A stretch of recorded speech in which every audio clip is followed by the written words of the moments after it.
We're here to have another exciting panel. And we know that most SMEs, the ultimate goal, as Kyle said this morning, is to go global. So export to the region, export to foreign markets, Europe, America, South America, Latin America, is the ultimate goal. Africa, Middle East. And so we have two very proficient panelists today who could talk to us about this. So the first question I have, in your experience, and we're going to go to Mr. Ali, what are the biggest hurdles facing Caribbean MSMEs in reaching both regional and international markets? Good afternoon, everyone. I think in my experience is believing in themselves. We always have this perspective that our Trinidad and Tobago, our CARICOM goods are not good enough. It cannot compete with international brands, international standards. But we have seen over the last 4 to 5 years, our local companies, our local brands being able to compete with the best. And that is testament to the work they have put in to making sure that their product is unique to Trinidad and Tobago, and being able to stand out. So going back to what the question, I think in believing in themselves, having that right management, and I'm not just talking about management as regards to company personnel, but persons there to show them there's a blueprint. There is a blueprint that you can utilize to get from A to get to Z. Because the larger companies, they would have done it for years. So why can't you? And I want to follow up with you on another question with respect to barriers. When we're talking about trade regulations, policies, standards, even finances, in your experience, how has that impacted MSMEs to go beyond our local borders? And what tip may you give to be able to jump over that hurdle? Now, every country is unique. Every country is unique with their regulations, their policies. Research. Do your research to be able to know what you need to do. For example, FDA requirements going into the United States and Puerto Rico. It's a process, but there is a way that you can be able to overcome that. There are agencies within Trinidad and Tobago. Mr. Dhanraj Harrypersad's agency as well has given us a lot of time and experience in assisting our MSMEs in trying to overhaul those hurdles. Because again, I go back to my first point of the fact that there is a blueprint, but there's information out there that companies just have not been able to tap into. So I think at this time for us at TTMA, and also working with Global TT, is sharing that information, being able to prepare these companies to be able to tap into that information, similar to the example that I gave about FDA requirements, because that is a requirement for the United States for your food and your drugs, etc., going into the world market. So research, being able to know where the information is, and coming together via the agencies as present locally. All right, thank you. So network, information, chambers, they can all help you with getting information, CARIRI as well, of course, on where and what you should do to go where you need to go. So we turn to Mr. Harrypersad. I thought I was having an easy day today. So to answer that question, I think you need to start your business thinking towards in the future and where you want to go. So you should be thinking global from the onset. If you don't do that and you think domestically and short term, then somewhere down the road you have to break things apart and start over to really get out. Because Denise is talking about standards and requirements, and sometimes depending on what you're doing, if you're in a manufacturing business, and food is a good example, about 80% of the manufacturing in Trinidad and Tobago is food and beverage.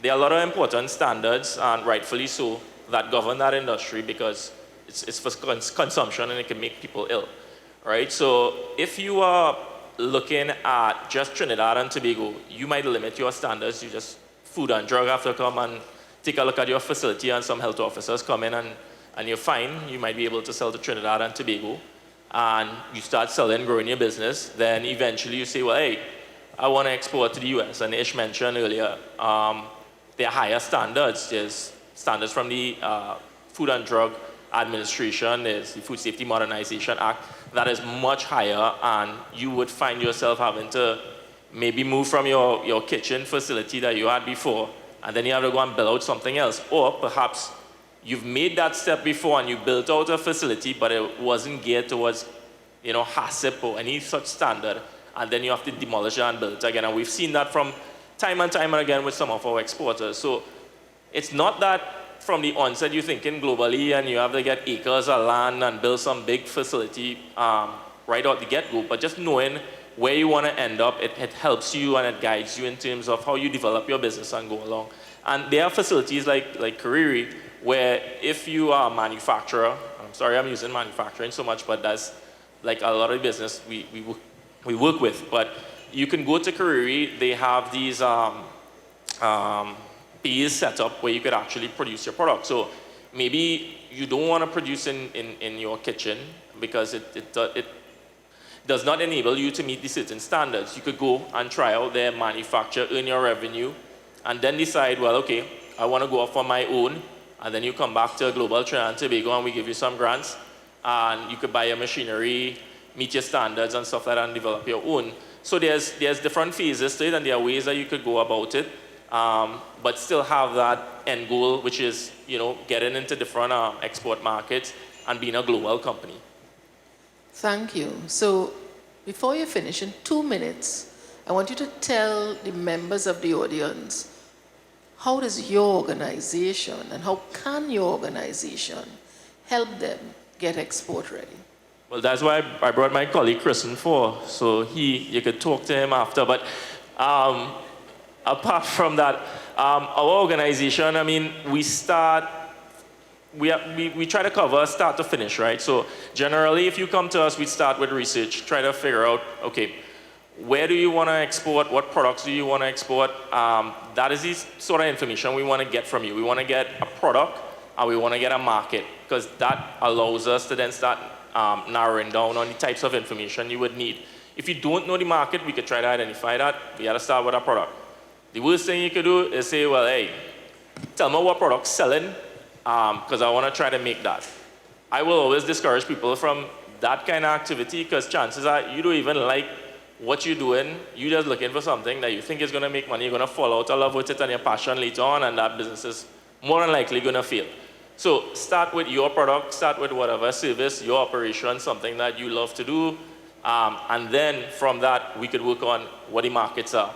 Once we identify the markets, we could look at things like market entry requirements, standards, the pricing, how you promote your product, and identify buyers. We will work with you through our different grants to help you achieve certain standards. We have grants for the purchase of machinery and equipment to upgrade your labeling and packaging.